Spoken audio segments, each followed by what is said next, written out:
نساء آیات 64 تا 70۔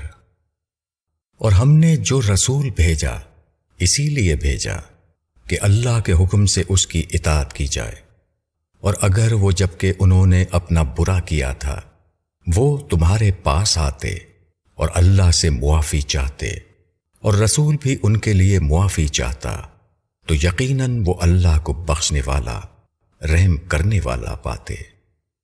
پس تیرے رب کی قسم وہ کبھی ایمان والے نہیں ہو سکتے جب تک وہ اپنے باہمی جھگڑے میں تم کو فیصلہ کرنے والا نہ مان لیں، پھر جو فیصلہ تم کرو اس پر وہ اپنے دلوں میں کوئی تنگی نہ پائیں اور اس کو خوشی سے قبول کر لیں۔ اور اگر ہم ان کو حکم دیتے کہ اپنے آپ کو ہلاک کرو یا اپنے گھروں سے نکلو تو ان میں سے تھوڑے ہی اس پر عمل کرتے، اور یہ لوگ وہ کرتے جس کی انہیں نصیحت کی جاتی ہے تو ان کے لیے یہ بات بہتر اور ایمان پر ثابت رکھنے والی ہوتی، اور اس وقت ہم ان کو اپنے پاس سے بڑا اجر دیتے اور ان کو سیدھا راستہ دکھاتے۔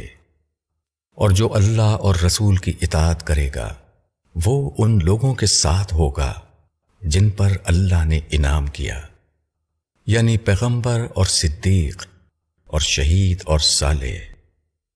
کیسی اچھی ہے ان کی رفاقت۔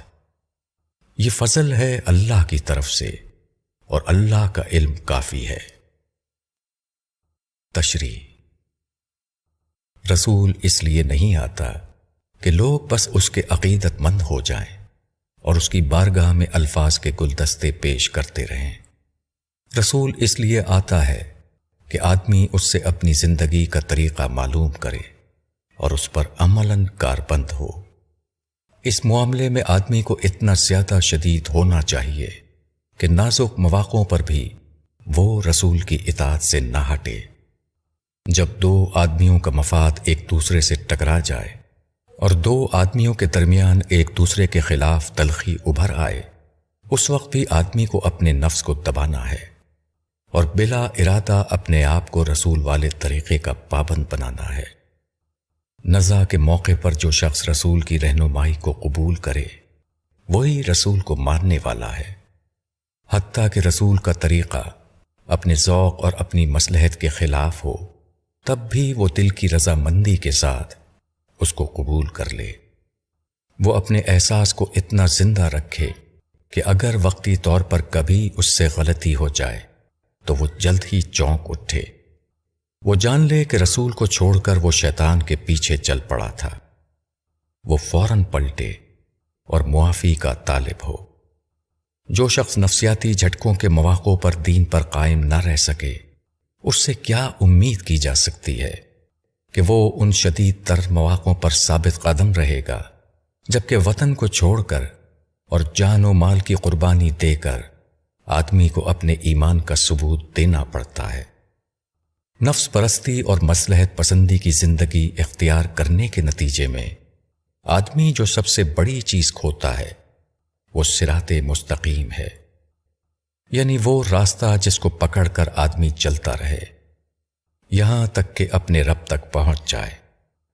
یہ راستہ خدا کی کتاب اور رسول کی سنت میں واضح طور پر موجود ہے، مگر آدمی جب اپنی سوچ کو تحفظات کا پابند کر لیتا ہے تو وضاحت کے باوجود صراط مستقیم کو دیکھ نہیں پاتا۔ وہ دین کا مطالعہ اپنی خواہشوں اور مصلحتوں کے زیر اثر کرتا ہے، نہ کہ اس کی بے آمیز صورت میں۔ اس کے ذہن میں اپنے حسب حال دین کا ایک خود ساختہ تصور قائم ہو جاتا ہے۔ وہ ایمان کا مدعی ہو کر بھی ایمان سے محروم رہتا ہے۔ ایسے لوگ اس جنت کے مستحق کیسے ہو سکتے ہیں جہاں وہ لوگ بسائے جائیں گے جنہوں نے ہر قسم کی مصلحتوں سے اوپر اٹھ کر دین کو اختیار کیا تھا؟